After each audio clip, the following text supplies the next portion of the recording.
Halo guys, apa kabar? Kembali lagi di channel kami, Desi Data. Hari ini videonya kita yang ringan saja, yang fun. Pokoknya nggak bahas yang berat-berat. Nah, teman-teman, pertanyaan saya adalah berapa sering Anda menyuci jam tangan Anda?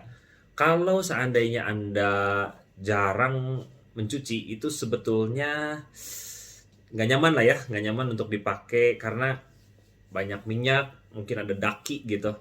Tapi memang alasan saya lebih nyaman memakai jam tangan yang untuk sehari-hari itu cenderung lebih nggak merhatiin value-nya lah. Jadi pakai aja gitu. Makanya saya pilih jam tangan Seiko sih untuk sehari-hari. Nah, teman-teman, kalau saya pribadi kurang lebih lah, kurang lebih. Biasanya sih habis dipakai sekali atau dua kali lah, maksimal tiga kali. Itu saya pasti cuci. Jadi cara mencucinya sebenarnya karena ini bukan jam tangan luxury ya. Saya nggak tahu teman-teman yang punya tips untuk sharing dalam mencuci jam tangan boleh boleh komen lah ya. Cuman kalau saya pribadi saya sempat research gitu dan juga saya juga mikir aja sih pakai logika gitu ya. Kalau saya riset sih konon katanya cucinya itu pakai pakai sunlight gitu juga boleh karena maksudnya gini, kayak sunlight gitu kan untuk mencuci pekakas yang terbuat dari stainless juga ada yang terbuat dari beling atau kaca gitu ya. Dan ini kan dari beling atau kaca, ini kacanya dari beling kaca dan bahannya juga stainless steel gitu. Stainless kan bisa panci-panci yang besar gitu, bisa alat-alat masak. Jadi menurut saya make sense juga nih kalau misalnya ini juga dicuci pakai sunlight gitu untuk menghilangkan noda-noda dan minyak ya. Langsung aja saya kasih lihat beberapa video saya ya mencuci jam tangan Seiko ini. Kita lihat guys. Nah, ini air bersih ya. Saya udah mengambil sedikit sunlight. Saya oleskan ke seluruh permukaan. Lalu kita pakai airnya yang kecil aja ya. Seperti ini kita bilas. Saya pikir karena ini juga terbuat dari stainless steel, jadi ketika kita mencuci panci, alat-alat masak yang terbuat dari stainless pun kan menggunakan sunlight ya untuk menghilangkan minyak. Dan pastikan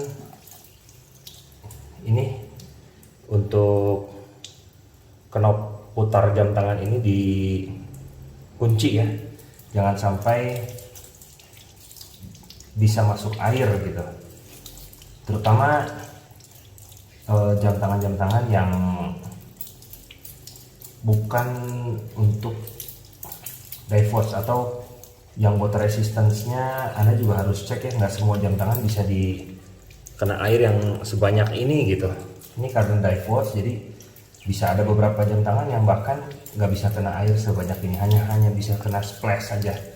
Jadi Anda harus perhatikan ketahanan water resistance dari setiap jam tangan Anda. Nah, ini udah bersih semuanya. Setelah kita bersihin, kalau saya pribadi Anda bisa menggunakan kain yang sangat halus ya, atau anduk seperti yang untuk kaca gitu. Tapi kalau saya biasa menggunakan kain yang sangat halus sih. Sebentar saya ganti scene ya. Kalau saya sih pakai baju yang sangat halus ya. Kita lap semuanya sampai kering, sampai kering, sampai kering. Sebisa mungkin sela-sela dari jam tangannya juga dielap ya. Ini bajunya sangat halus teman-teman, jadi katun gitu ya, yang terbuat dari katun. eh, baju yang sudah lama banget, kainnya sangat tipis.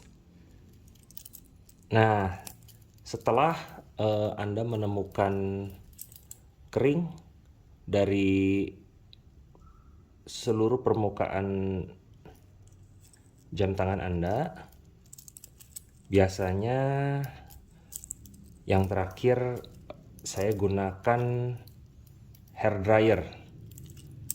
Jangan yang paling maksimal dengan hawa yang sangat panas, tapi biasanya saya menggunakan yang tengah ya, yang nggak terlalu panas dan nggak terlalu kenceng di hair dryer untuk memastikan sela-sela di setiap bracelet ini bisa kering secara total. Nah, guys, tadi udah beres di lap ya, pakai kain katun yang sangat lemes gitu. Biasanya sih yang tipis ya, yang make sure 100% cotton gitu. Jadi yang Anda juga bisa merasakannya. Jadi menghindari scratch atau baret. Nah, sekarang tinggal seperti yang saya cerita, di hair dryer teman-teman. Jadi di hair dryer itu untuk, saya pakai yang kecil aja. Ini untuk mengeringkan bagian-bagian sela-sela di bracelet biar betul-betul kering. Kadang-kadang saya geletakin begini ya. Ini hair dryer diem aja begini. Ya paling beberapa menit lah. Pakai yang kecil aja teman-teman. Nanti udah gitu saya balikin lagi jamnya di berbagai sisi ya. Ini sih hanya sebagai contoh aja. Tadi sebetulnya sudah dikeringkan ya. Pakai yang tengah sedikit gini juga boleh.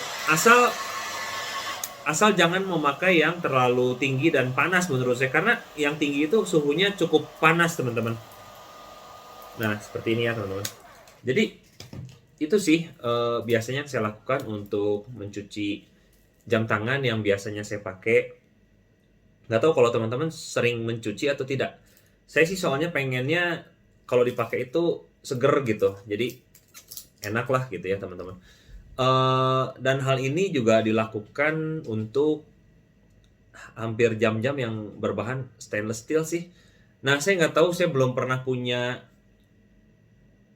gold belum pernah punya gold watch gitu. Kalau teman-teman yang udah punya, cara mencucinya teman-teman boleh sharing, apakah itu pakai sabun Sunlight, apakah teman-teman memakai shampoo, ataukah memakai sabun tertentu, atau bahkan memakai sabun.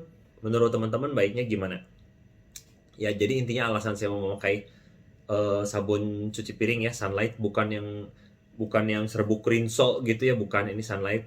Karena saya pikir berbahannya sama stainless steel dan ada part bling atau sapphire crystal lah, ini kan mirip-mirip kaca gitu ya komponennya.